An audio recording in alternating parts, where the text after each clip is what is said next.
साथियों, आदाब, सलाम, नमस्कार। 4 राज्यों का चुनाव परिणाम सामने आ गया है। किसकी जीत हुई और कौन हारा, किसने मारी बाजी, यह सभी परिणाम आपके सामने है। लेकिन इस जीत हार के बीच कई तरह के सवाल राजनीतिक गलियारों में चल रहे हैं।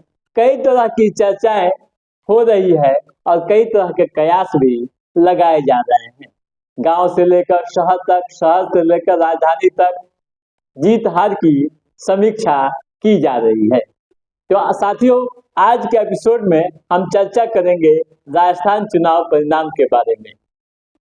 राजस्थान में कांग्रेस क्यों हारी, हार के पीछे का कारण क्या है, बीजेपी क्यों जीती, बीजेपी के जीतने के पीछे क्या कारण है, इन्हीं मुद्दों पर हम विश्लेषण करेंगे।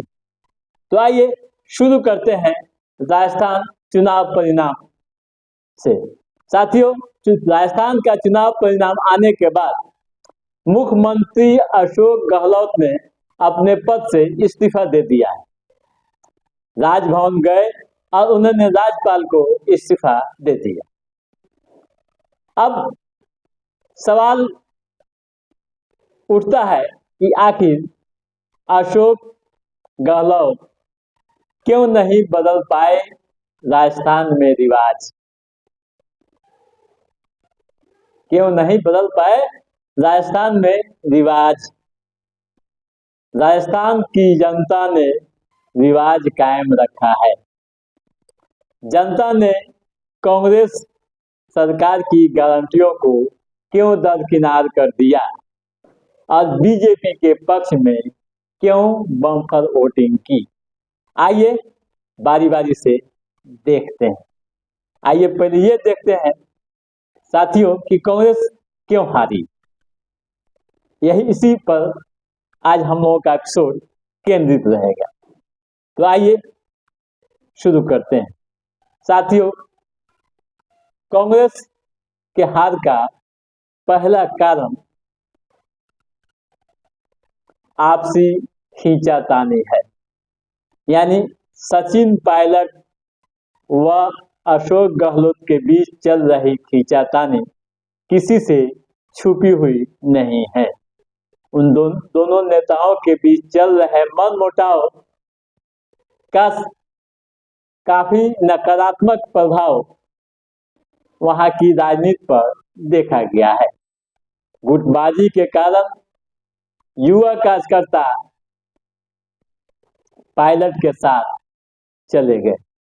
हालांकि आखिरी समय में सीएम गहलोत व सचिन पायलट ने यह संदेश देने की भरपूर कोशिश की थी कि हम लोग साथ हैं, लेकिन उनका संदेश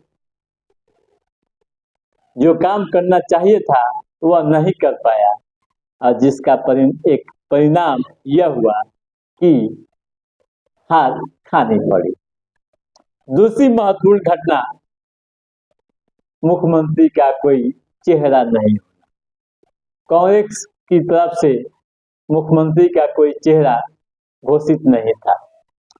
हालांकि अशोक गहलोत अघोषित चेहरा जरूर थे, लेकिन जनता को वह पसंद नहीं था। यानी जनता अशोक गहलोत को पसंद नहीं कर पा रही थी, जिसका खामियाजा भुगतना पड़ा। वहीं दूसरी तरफ बीजेपी की बात करें तो वहां भी गुटबाजी हुई, लेकिन आला कमान ने अपने कार्यकर्ताओं और पार्टी के नेताओं को मैनेज करने में सफलता हासिल कर ली। यानी पार्टी का आला कमान सफल रहा और यह पूरा का पूरा संदेश दिया कि हमारे अंदर कोई खींचातानी नहीं है।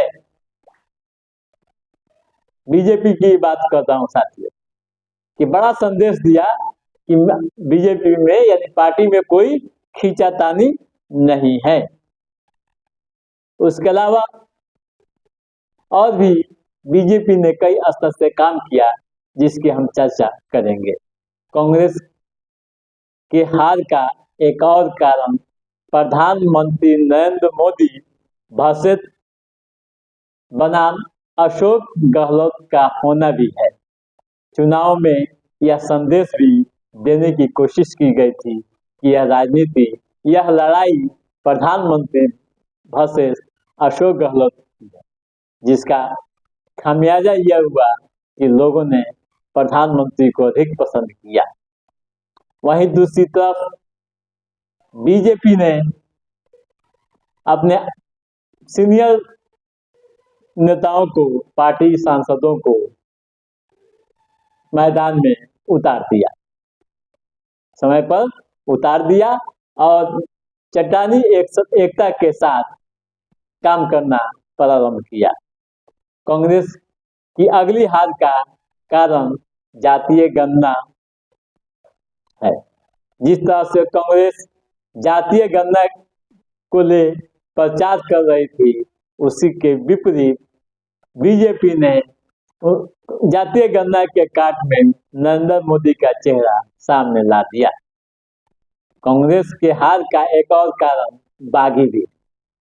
कांग्रेस में कई बागी थे जो खुलेआम बीजेपी को सहयोग कर रहे थे, या यूं कहे कि बागियों ने कांग्रेस की पूरी खेल बिगाड़ दी है।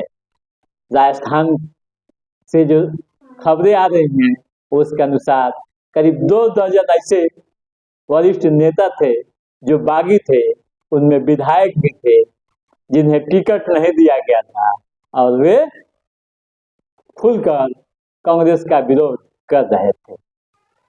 इसके विपरीत अगर हम देखें तो बीजेपी अपने बागियों को भी समझाने में काफी सफल रही।